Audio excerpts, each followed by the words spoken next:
2,00,000% അല്ല, 3 വർഷത്തിന് ശേഷം അവർ ഇട്ട പൈസയ്ക്ക് സീഡ് മണിക്ക് 2,00,000 ഇരട്ടിയാണ്. അതുപോലെ റോബിൻഹുഡ്, ഇതൊക്കെ നിങ്ങൾ ഓൺലൈൻ ചെക്ക് ചെയ്താൽ മതി. റോബിൻഹുഡ് എന്ന് പറയുന്നൊരു സംഭവമുണ്ട്. മറ്റൊന്നുമല്ല, അതും 3 ചെറുപ്പക്കാർ കൂടി തുടങ്ങിയിട്ട് ഷെയർ വാങ്ങിക്കുക കൊടുക്കുക ഒരു ആപ്പിലൂടെ. പക്ഷെ അത് വാങ്ങിക്കുമ്പം അതിന് ബ്രോക്കർ പണിയില്ല, ചാർജസ് ഒന്നുമില്ല, കറക്റ്റായിട്ടുള്ള സത്യസന്ധമായിട്ടുള്ള കാര്യങ്ങളൊക്കെ കൊടുക്കും. അങ്ങനെ ഒരു റോബിൻഹുഡ് എന്ന് പറഞ്ഞൊരു കഥാപാത്രം പണ്ടുണ്ടായിരുന്നു. റിച്ച് ആൾക്കാരെ പോയി കൊള്ളയടിച്ചിട്ട് പാവപ്പെട്ടവർ കൊണ്ട കൊടുത്തുള്ള. അപ്പോൾ അതുപോലെ തന്നെ ഇതെന്ന് വെച്ചാൽ റോബിൻഹുഡ് എന്ന് പറയുന്ന ഈ ആപ്പ് വന്നിട്ട് ആൾക്കാരെ കൊണ്ട് ഇടിയിച്ച് അപ്പോൾ ചെറിയ എമൗണ്ടാണ്, 1-2 ലക്ഷം രൂപയൊക്കെയാണ് ആൾക്കാർ ഇട്ടത്. അങ്ങനെ മാക്സിമം വന്നതിന് ശേഷം അത് 1 വർഷം കൊണ്ട് തന്നെ അത് ടേക്കപ്പ് ചെയ്തു. 5 ലക്ഷം പേര് അതിൽ സബ്സ്ക്രൈബ് ചെയ്തു. പിന്നെ കാണുന്നത് ആ 5 ലക്ഷം പേര് സബ്സ്ക്രൈബ് ചെയ്തപ്പോഴത്തേക്ക് ഇവർക്ക് ഏതാണ്ട് ഒരു $10-20 മില്യൺ വീണ്ടും ഫണ്ടിങ് കിട്ടി. ആ ഫണ്ടിങ് കിട്ടിയ പണം വെച്ചിട്ട് അവർ പിന്നെ അതിനെ അപ്ഗ്രേഡ് ചെയ്ത് ഏറ്റവും സൂപ്പറാക്കി പോയി. ഇന്ന് ലോകത്തെ ഏറ്റവും കൂടുതൽ ട്രസ്റ്റ്, നമുക്ക് പൈസ ഉണ്ടെങ്കിൽ റോബിൻഹുഡിനെ ഏൽപ്പിച്ചു കഴിഞ്ഞാൽ ഏറ്റവും നല്ലത് അപ്പം എഐയുടെ സഹായത്തോടു കൂടി കാണിച്ചുകൊണ്ടിരിക്കുകയാണ്. അത് വെച്ചിട്ടിട്ട് പെട്ടെന്ന് പൈസ വളർന്നു, നോക്കി നിൽക്കുമ്പോൾ പൈസ വളരും. അതിനിന്നിപ്പം 6 മില്യൺ സബ്സ്ക്രൈബേഴ്സ് ഉണ്ട്, ആപ്പാണ്. അപ്പോൾ ഈ ആപ്പ് കൊണ്ട് പക്ഷേ അതെന്താ വെച്ചാൽ ഒരു യൂണിക്കോൺ അല്ല, പല യൂണിക്കോണായിട്ട് മാറി. നമ്മുടെ ഓല കമ്പനി ഇവിടെ കേരളത്തിൽ ഏതാണ്ട് വലിയ മോശത്തിൽ വന്നു, ബാംഗ്ലൂർ മോശത്തിൽ വന്നു. ഈ സമയത്താണ് അവരൊരു പുതിയ സംഭവം തുടങ്ങിയത്. ഓല ഇലക്ട്രിക്കൽ എന്ന് പറഞ്ഞൊരെണ്ണം തമിഴ്നാട്ടിൽ തുടങ്ങി, സ്റ്റാർട്ടപ്പായിട്ട് തന്നെ. അപ്പോൾ അന്ന് പല ആൾക്കാരും അതിനകത്ത് കുറേശ്ശെ പൈസ കിട്ടും. ആ പൈസ ഇട്ട സാധനം ഏതാണ്ട് 3 വർഷം എത്തിയില്ല, 2.25 വർഷം എത്തിയപ്പോൾ തന്നെ അത് യൂണിക്കോണായി. മറ്റൊന്നുമല്ല, ഇലക്ട്രിക് സ്കൂട്ടേഴ്സാണ്. വീടിനകത്തേക്ക് നമുക്ക് ഡോറിനകത്തോട്ട് എടുത്തുകൊണ്ട് പോകാമെന്നെ കൂട്ട് വെയിറ്റ് കുറഞ്ഞ ഇത് ഇവിടെ ഇറങ്ങിയിട്ടുണ്ടോ എന്ന് എനിക്കറിയത്തില്ല. ഇങ്ങനെ പറയുവാണെങ്കിൽ നമുക്ക് 100 സംഭവങ്ങളുണ്ട്. അപ്പോൾ എന്താണെന്ന് വെച്ചാൽ ബിസിനസ് ചെയ്യുമ്പം ഇവരൊക്കെ എങ്ങനെയാണോ ഫണ്ട് കണ്ടെത്തിയത്, ഇവരൊക്കെ എങ്ങനെയാണോ ഫണ്ടിലേക്ക് പോയത്. അപ്പം നമുക്ക് ഈ ഫണ്ട് പോകുന്നതിനകത്ത് ഇനി ഞാൻ ഫണ്ട് ഉണ്ടെന്നുള്ളത് വ്യക്തമാണ്. ഞാൻ പറഞ്ഞു 7 ലക്ഷം കോടിയിൽ അതുകൂടാതെ കാലിക്കറ്റിലൊക്കെ ഇഷ്ടംപോലെ ഈ ബിസിനസ് ഇൻവെസ്റ്റ് ചെയ്യാനായിട്ട് ബാങ്ക് വേണ്ട, ബിസിനസ് ഇൻവെസ്റ്റ് ചെയ്യാനിരിക്കുന്ന ആൾക്കാരുണ്ട്. അപ്പോൾ അവിടെ ഒരു വിശ്വാസത്തിൽ പറഞ്ഞാൽ ഞാൻ ഈ 3 കാര്യങ്ങൾ നിങ്ങൾ കുറിച്ച് വെച്ചിട്ട് നിങ്ങൾ അതിൽ പഠിക്കണം. ഫണ്ട് കിട്ടാനുള്ള ഏറ്റവും വലിയ ഒന്നാമത്തെ കാര്യം, നമ്മൾ തുടങ്ങുന്ന അത് വളരുന്ന കമ്പനി ആയിരിക്കണം. വളരാനുള്ള മുഴുവൻ സിംറ്റംസും അതിനകത്ത് വേണം. അതുകൂടാതെ നെക്സ്റ്റ് പിന്നെ വേണ്ടതെന്ന് പറഞ്ഞാൽ, നമ്മളൊരു ഫണ്ട് ചോദിച്ച ഒരാളുടെ അടുത്ത് ചോദിച്ചാൽ എൻ്റെ ബിസിനസ് ഇങ്ങനെ ഇരിക്കുന്നത്, എനിക്ക് അതുകൊണ്ട് ഇതുണ്ട് അങ്ങനല്ല പറയണ്ടേ. ആദ്യം ഒരു മാർക്കറ്റ് സ്റ്റഡി ചെയ്യണം. അതായത് ഇവിടുത്തെ ഇതിന് സാധ്യതയുണ്ടോ. ഞാൻ കോഴിക്കോട് ഒരു മാർക്കറ്റ് സ്റ്റഡി ചെയ്യിച്ചു. ഒരു യൂറോപ്യൻ ഓർഗനൈസേഷനെ കൊണ്ടാണ്, JLL എന്നാണ് സ്ഥാപനത്തിൻ്റെ പേര്, അമേരിക്കയിലുള്ള സ്ഥാപനമാണ്. അവരുടെ ആൾക്കാർ കോഴിക്കോട് വന്ന് ഹോട്ടലിലെല്ലാം കയറി, എയർപോർട്ടിലെല്ലാം കയറി ഇറങ്ങി മാർക്കറ്റ് സ്റ്റഡി നടത്തി പറഞ്ഞു 56 ഫ്ലൈറ്റുകൾ ഒരു ദിവസം ലാൻഡ് ചെയ്യുന്നുണ്ട്. പക്ഷേ ഇതുവരെയുള്ള ഹോട്ടൽസിൻ്റെ റൂമുകൾ, സ്റ്റാൻഡേർഡ് റൂംസ് 419 ഉള്ളൂ. ഇനി പ്രപ്പോസൽ ഇരിക്കുന്ന ഹോട്ടൽസ് കൂടെ വന്നാലും, ഹോട്ടൽസിൻ്റെ റൂം കൂടെ വന്നു കഴിഞ്ഞാൽ 498 വരത്തുള്ളൂ, നോട്ട് ഈവൻ 500. ആൻഡ് കാലിക്കറ്റ് അടുത്ത കാലത്തൊന്നും വികസിക്കത്തില്ല. കാരണം ഇവിടെ എക്സ്പോ ഒന്നും വെക്കത്തില്ല, ബിസിനസ് ആക്ടിവിറ്റീസ് വരത്തില്ല. ബിസിനസ് ആക്ടിവിറ്റീസ് വരണമെങ്കിൽ 2000 റൂംസ് എങ്കിലും വേണം. അതുകൊണ്ട് നിങ്ങൾ സ്റ്റാർട്ട് ചെയ്യുകയാണെങ്കിൽ ആദ്യത്തെ ഹോട്ടൽ ഒരു 200 റൂം ഉള്ളതായിരിക്കണം. അപ്പോൾ നിങ്ങൾക്കത് വളരെ വിജയമായിരിക്കും, ധൈര്യമായിട്ട് മുന്നോട്ട് പോകാം. അതിനുള്ള അത് പറഞ്ഞിരിക്കുന്ന കണക്കുകളെല്ലാം കുറേ പേജസിൽ നമുക്ക് കണക്കുകൾ ഉൾപ്പെടെ തന്നു. നമ്മൾ അത് ചെയ്തതിന് ശേഷം, അപ്പോൾ ദാറ്റ് ഈസ് കോൾഡ്, അതിനെന്താ പേര് പറയുക, 5-6 ലക്ഷം രൂപ 6 ലക്ഷം രൂപ അതിന് പേര് പറയുക മാർക്കറ്റ് റിസർച്ച്. നമ്മുടെ പ്രോഡക്റ്റ് എത്ര പേര് വാങ്ങിക്കും, എത്ര ബയേഴ്സിനെ കിട്ടും, കോമ്പറ്റീറ്റേഴ്സിൻ്റെ പ്രൈസ് എത്രയാണ്, പ്രോസ്പെക്ട്സ് എന്ന് എത്ര കാലം നമ്മുടെ പ്രോഡക്റ്റ് നിൽക്കും, ഇല്ലാതായി പോകും, ഇതെല്ലാം അതിൽ പറഞ്ഞേക്കും. ഇതാണ് മാർക്കറ്റ് റിസർച്ച് എന്ന് പറയുന്നത്. MBAക്ക് ഇതൊരു പാഠമാണ്, പക്ഷേ പിള്ളേർ അത് സീരിയസ് ആയിട്ട് ചെയ്യാറില്ല. അതുകൊണ്ട് തന്നെ നമുക്ക് ട്രൂ മാർക്കറ്റ് റിസർച്ചിനുള്ള ആൾക്കാരെ ഇവിടെ കിട്ടാൻ വലിയ പാഠമുണ്ട്. എന്നെ അറിയിക്കാൻ ഞാൻ ഒത്തിരി ജോലി കൊടുക്കാം. നന്നായിട്ട് മാർക്കറ്റ് റിസർച്ച് ചെയ്യുന്ന ആരെ കിട്ടിയാലും അറിയിച്ചു കഴിഞ്ഞാൽ ഒത്തിരി പേർക്ക് പണി കൊടുക്കാം. കാരണം നമുക്ക് ഒരുപാട് പേര് ഫണ്ട് എടുക്കാനായിട്ടുള്ളവരുണ്ട്. ഓൾറെഡി നമ്മൾ ചെയ്യുന്നുണ്ട്, എനിക്ക് വലിയ ടീമുണ്ട് ഇങ്ങനെ ചെയ്തുകൊണ്ടിരിക്കുന്നത്. അപ്പം രണ്ടാമതായിട്ട് വേണ്ടത്, മാർക്കറ്റ് റിസർച്ച് കഴിഞ്ഞാൽ നമുക്ക് രണ്ടാമതായിട്ട് വേണ്ടത് നമുക്ക് DPR, ഡീറ്റെയിൽഡ് പ്രോജക്റ്റ് റിപ്പോർട്ട് വേണം. അതൊരു 90 പേജ് മുതൽ 140 പേജ് വരെ വരും. ബിസിനസ്സിൻ്റെ എല്ലാ കാര്യങ്ങളും, ആരാ തുടങ്ങിയേക്കുന്നത്, ഇതിൻ്റെ സ്കോപ്പ് എങ്ങനെയാണ്, എങ്ങനെ ചെയ്യും, എല്ലാ കാര്യങ്ങളും വിശദമായിട്ട് പറഞ്ഞ് 3 വർഷം വരാൻ പോകുന്ന പ്രൊജക്റ്റഡ് ബാലൻസ് ഷീറ്റ് പോലും, അത് റിസ്ക് മിറ്റിഗേഷൻ എന്ന് പറയുന്നൊരു ഭാഗമുണ്ട് അതിനകത്ത്.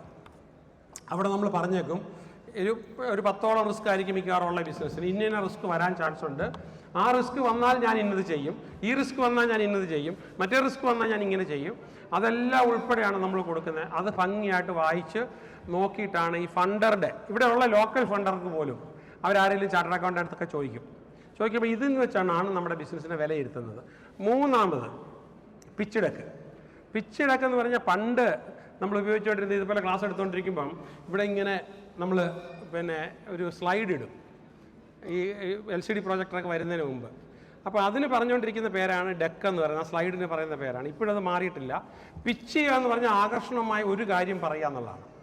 അപ്പോൾ പിച്ച് ഡെക്ക് എന്ന് പറയുമ്പോഴത്തേക്ക് ഈ മുമ്പേ പറഞ്ഞ 2 സാധനത്തിൽ നിന്നും അതിൻ്റെ സത്തിൻ്റെ സത്ത് എടുത്ത് ഒരു 10ഓ 12ഓ സ്ലൈഡിൽ ഇത്ര രൂപ ഇട്ടാൽ നിങ്ങൾക്ക് ഇത്ര രൂപ കിട്ടും, ഇന്ന രീതിയിൽ നിങ്ങൾക്ക് സംരക്ഷിക്കപ്പെടാം, ഇന്ന ആൾക്കാരാണ് അത് നടത്തുന്നത്, ഇത്രയും മാത്രം പറഞ്ഞുകൊണ്ടൊരു 12 സ്ലൈഡിൽ തീരുന്ന ഒരു സംഭവം. സാധാരണ ഇത് ചാർട്ടേഡ് അക്കൗണ്ടൻസ് കമ്പനി 1 ലക്ഷം രൂപ വാങ്ങിക്കും ഒരു പിച്ച് ഡെക്ക് ഉണ്ടാക്കി കൊടുക്കുന്നതിന്. ഒരു DPR വാങ്ങിക്കുന്നതിന് മിക്കവാറും 5 ലക്ഷം രൂപ വാങ്ങിക്കും. ഒരു മാർക്കറ്റ് റിസർച്ച് ചെയ്യാൻ ആളെ കിട്ടിയാൽ ഒരു 3 ലക്ഷം രൂപയ്ക്ക് 4 ലക്ഷം രൂപയ്ക്ക് നമുക്ക് തീരും. ഇത്രയാണ് ഒരു ബിസിനസ്സിന് ചിലവുള്ളത്. പക്ഷെ ഞാൻ ചെയ്യുന്നതെന്ന് പറഞ്ഞാൽ, ഇപ്പോൾ ഇവിടെ ഈ മൺഡേ ഒരു ക്ലാസ് ഉണ്ട്, ഞാനിവിടെ വന്നുകൊണ്ട് പെട്ടെന്ന് വെച്ചതാണ്. അതിനകത്ത് ഞാൻ രാവിലെ 9 മണി മുതൽ വൈകിട്ട് 6 മണി വരെ എങ്ങനെയാണ് നമ്മുടെ ബിസിനസ്സിന് ഫണ്ട് എടുക്കാൻ കഴിയുക എന്നുള്ളത് വളരെ ഡീറ്റെയിൽ ആയിട്ട് പഠിപ്പിക്കുകയാണ്. അപ്പോൾ എൻ്റെ കൂടെ ഇവിടുത്തെ ഏറ്റവും അറിയപ്പെടുന്ന Ashiq and Sameer, company secretary and consultants, അവരുടെ ഗ്രൂപ്പുമുണ്ട്. അതുകൂടാതെ സിദ്ദീഖ് എന്ന് പറഞ്ഞ് എനിക്ക് ദുബൈയിൽ നിന്ന് ഇസ്ലാമിക് ഫണ്ടിൻ്റെ ഒരു വിദഗ്ധനുമുണ്ട്, വേറെ ചില ലോയേഴ്സും ഉണ്ട്. അപ്പോൾ ഒരു ഗ്രൂപ്പായിട്ടാണ് മൺഡേ രാവിലെ 9 മണി മുതൽ വൈകിട്ട് 6 മണി വരെ. അപ്പോൾ ഈ ഫണ്ടിങ്ങിന് നമ്മൾ ബുദ്ധിമുട്ടുന്നൊരു സാഹചര്യം ഉണ്ടാകുകയും ചെയ്തിരുന്നു. നേരത്തെ മുമ്പേ പറഞ്ഞ B2B പോലുള്ള ഓക്കെ എനിക്കൊരു റിലാക്സേഷൻ കിട്ടി. Thank you. ഞാൻ ഈ താങ്ക് യു പറഞ്ഞൊരു സീക്രട്ട് ഉണ്ട്, അതുകൂടെ പറഞ്ഞിട്ട് ഞാൻ ബാക്കി മുന്നോട്ട് പോകാം. നിങ്ങൾക്ക് ആരോഗ്യ പ്രശ്നം ഉണ്ടായിക്കോട്ടെ, ഡിപ്രഷൻ ഉണ്ടായിക്കോട്ടെ, നിങ്ങളുടെ റിലേഷൻഷിപ്പ് ശരിയാകുന്നില്ല, ബിസിനസ്സിൽ പ്രോഫിറ്റ് ഇല്ല, ഫണ്ട് കിട്ടുന്നില്ല, കണക്ഷൻ കിട്ടുന്നില്ല, ഇതിനൊക്കെ ഒരു സൂത്രവാക്യമുള്ളത്, ദിവസം 1000 പ്രാവശ്യമെങ്കിലും ഗ്രാറ്റിറ്റ്യൂഡ് ഫീൽ ചെയ്താൽ മതി. ഇന്ന് രോഗമുണ്ട്, നാളെ രോഗം മാറും. ഒരു 1000 ടൈംസ് എങ്കിലും ഓരോ ശ്വാസം എടുക്കുമ്പോഴും, എനിക്ക് ശ്വാസം എടുക്കാൻ കഴിഞ്ഞല്ലോ, ഫീൽ ഗ്രാറ്റിറ്റ്യൂഡ്. ഇപ്പോൾ വെള്ളം കുടിക്കാൻ കഴിഞ്ഞില്ല, അതിൻ്റെ പുറകിൽ ആരൊക്കെ വർക്ക് ചെയ്തു, അതിന് ഗ്രാറ്റിറ്റ്യൂഡ്. ഇവിടെ AC തന്നേക്കുന്നല്ലോ, കെട്ടിടം, കാശ് കൊടുക്കുന്ന വേറെ, ഇതിന് വർക്ക് ചെയ്തല്ലോ, അതിന് ഗ്രാറ്റിറ്റ്യൂഡ്. കിടന്നിട്ട് നമ്മൾ ഉറങ്ങുമ്പോഴത്തേക്ക് അതെല്ലാം ക്ലീനാക്കി കിട്ടാൻ കൊണ്ടുവന്ന സ്ഥലമില്ല, ഗ്രാറ്റിറ്റ്യൂഡ്. വാഹനത്തെ വന്നു, അതിനോട് ഗ്രാറ്റിറ്റ്യൂഡ്. ശരീരം അനങ്ങുമ്പോൾ, നിൽക്കുമ്പോൾ, ഇരിക്കുമ്പോൾ, ഭക്ഷണത്തിൻ്റെ ആദ്യ കഷ്ണം എടുക്കുമ്പോഴൊക്കെ നമുക്ക് നന്ദിയോടുകൂടി, കൃതജ്ഞതയോടുകൂടി. അപ്പോൾ ആ സമയത്ത് നമ്മുടെ ബ്രെയിനിൽ, ഞാൻ പിന്നീട് അത് വിശദമായിട്ട് നിങ്ങൾ എൻ്റെ നിന്ന് പഠിക്കും, ബ്രെയിനിൽ ചില ന്യൂറോ ട്രാൻസ്മിറ്റേഴ്സ് ഉണ്ടാകുന്നുണ്ട്. അപ്പോൾ ദിവസം 1000 ടൈംസ് ഗ്രാറ്റിറ്റ്യൂഡ് ഉള്ളിൽ ഫീൽ ചെയ്യിക്കാൻ പറ്റിയാൽ രക്ഷപ്പെട്ടു. അത് ഞാനിപ്പോൾ താങ്ക് യു പറഞ്ഞത്. വെള്ളം കറണ്ട് പോയപ്പോഴും ഞാൻ താങ്ക് യു പറഞ്ഞതിൻ്റെ കാര്യമല്ല. അപ്പോൾ ഒരു കാര്യം ചെയ്യാം, നമുക്ക് ഇതിലേക്ക് കടക്കാം. അപ്പോൾ ഈ ഒരു ടെക്നിക്കലി അപ്പോൾ ഞാൻ എന്താ ചെയ്തതെന്ന് വെച്ച് കഴിഞ്ഞാൽ, ഒരു 4 ഡേയ്സൊക്കെ ക്ലാസ് എടുത്ത് കൊടുത്തിട്ട് നമ്മുടെ ആൾക്കാരെ തന്നെ അങ്ങ് പഠിപ്പിക്കുക. അവർക്ക് ചില പുറത്തുനിന്നുള്ള അസിസ്റ്റൻസ് കൊടുത്ത് അവരെ കൂടെ ഉണ്ടാക്കിക്കുക. അതിൻ്റെ സുഖം എന്താണെന്ന് ചോദിച്ചു കഴിഞ്ഞാൽ, അതിൻ്റെ ഏത് ഭാഗം ചോദിച്ചാലും മലയാളത്തിലോ ഇംഗ്ലീഷിലോ നമ്മുടെ ആന്ത്രപ്രണേഴ്സ് ഇൻവെസ്റ്റർ എടുത്ത് പറഞ്ഞു കേൾപ്പിക്കും. കാരണം തൻ്റെ കുട്ടിയാണ്, അല്ല വേറൊരാളെ കൊണ്ട് ഏൽപ്പിച്ച് അത്രയും വിഗർ കിട്ടത്തില്ല. അപ്പോൾ ആ ഒരു പ്രോസസ്സ് പഠിച്ചാൽ ഈ ബിസിനസ്സിന് വേണ്ടി മാത്രമല്ല, ജീവിതത്തിൽ കംപ്ലീറ്റ് ഉള്ള ബിസിനസ്സിനുള്ള ഫണ്ടിങ്, അത് ഞാൻ ഏതാണ്ട് ഒരു 300 ഫണ്ടിങ് എങ്കിലും പഠിപ്പിക്കുന്നുണ്ടാവും. അപ്പോൾ മൺഡേ നമുക്ക് എത്ര എണ്ണം തീരുമെന്ന് അറിയത്തില്ല, കാരണം ഏറ്റവും യൂസ്ഫുള്ള വരുന്നേക്കുന്ന ആൾക്കാർക്ക് ഏറ്റവും യൂസ്ഫുൾ ആയിട്ടുള്ളതായിരിക്കും ഏതാണ്ട് ഈ 10 മണിക്കൂർ കൊണ്ട് എടുക്കുന്നത്. നാളെയും ഇതിനെക്കുറിച്ച് പറയാനായിട്ട് വൈകിട്ട് 7 മുതൽ 9 വരെ സൂമിലൊരു ക്ലാസ് ഉണ്ട്. അപ്പോൾ അത് കാലിക്കറ്റിൽ വരുത്താൻ പോകുന്ന, ഞാൻ ആദ്യം ഒരു 2000 crores ഡെവലപ്മെൻറ്റ് കൊണ്ടുവരാനാണ് മനസ്സുകൊണ്ട് കണ്ടത്. ഇപ്പോൾ എൻ്റെ സ്വപ്നം കുറച്ചുകൂടെ വലുതായിരിക്കുന്നു. മേ ബി കാലിക്കറ്റുകാരുടെ സപ്പോർട്ട് കൊണ്ടായിരിക്കാം. ഒരു 10,000 crores സ്ഥാപനങ്ങൾ ഇവിടുത്തെ ആൾക്കാർ തന്നെ സംഘടിപ്പിച്ചുകൊണ്ട് ഇവിടെ ചെയ്യുക എന്നുള്ളൊരു സംഭവമായിട്ടാണ് പോകുന്നത്. അതൊക്കെ നമുക്ക് പിന്നീടുള്ള കാര്യങ്ങളിൽ കാണുമ്പോഴും ഞാനുമായിട്ട് സമ്പാദിപ്പിക്കും പറയാം. ഇപ്പോൾ എന്തൊക്കെയാണ് നമുക്ക് ഇതിൻ്റെ കൂടെ എന്തൊക്കെയൊരു ആക്ടിവിറ്റി പറഞ്ഞിരുന്നു, നമുക്കത് ചെയ്യാം. അപ്പം ബിസിനസ് നമുക്ക് ലീഡർഷിപ്പ് വേണം. ഒരിക്കലും ഒറ്റയ്ക്കുള്ള ബിസിനസ്സുകാരനാകരുത്. എപ്പോഴും ഞാൻ യൂട്യൂബിൽ കയറിയാൽ കാണാം, ഈ പരാജയപ്പെടുന്ന ബിസിനസ്സുകാരുടെ നേച്ചറുണ്ട്.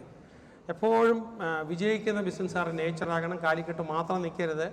GCC അവിടെ ഉണ്ട്, അതുപോലെ തന്നെ കർണാടകയുണ്ട്, ആന്ധ്രയുണ്ട്. ഈ ലോകം മുഴുവൻ പറക്കുന്ന പറവകളായി മാറണം നമ്മൾ.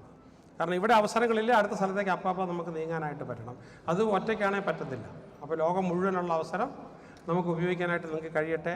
എനിക്ക് വളരെ ചുരുങ്ങിയ സമയം കൊണ്ട് എനിക്ക് ഇൻട്രൊഡ്യൂസ് ചെയ്ത് തീരത്തില്ല. കാരണം എൻ്റെ ഇത് നിങ്ങൾക്കറിയാം 10 മണിക്കൂറൊക്കെ ഞാനൊരു മിനിമം ക്ലാസ് എടുക്കുന്നത് നിങ്ങൾക്കറിയാം. ഓക്കെ, പക്ഷേ എന്നാലും നിങ്ങളുമായിട്ട് കാണാനായിട്ട് കഴിഞ്ഞു. ഇവിടെ വെച്ചൊരു കണക്ഷനായി. ഒത്തിരി പുസ്തകങ്ങളൊക്കെ എഴുതുന്നതുകൊണ്ടാണ് എനിക്ക് ഇപ്പം 42 പുസ്തകം കഴിഞ്ഞു ഈ പലപ്പോഴും ഫോണൊന്നും എടുക്കാനൊന്നും പറ്റാത്തത്. സൂമിൽ ഞാനുണ്ട്. അപ്പോൾ എപ്പോൾ ചോദിച്ചാലും എന്ത് കാര്യം വേണമെങ്കിലും പറയും.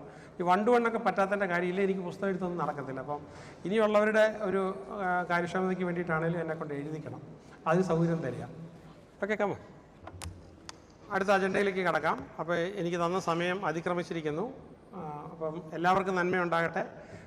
നമുക്കിനിയും കാണാം. ഞാനിവിടെയൊക്കെ തന്നെ ഉണ്ടാകും. അപ്പോൾ ഇന്ന് നാളെ മറ്റന്നാളും കൂടെ വേണ്ടിയിട്ടാണ് വന്നത്. നമ്മുടെ സ്റ്റാളുകൾ കൊണ്ടും അവിടെ നിന്നൊക്കെ അത്യാവശ്യ വിവരങ്ങൾ കിട്ടും.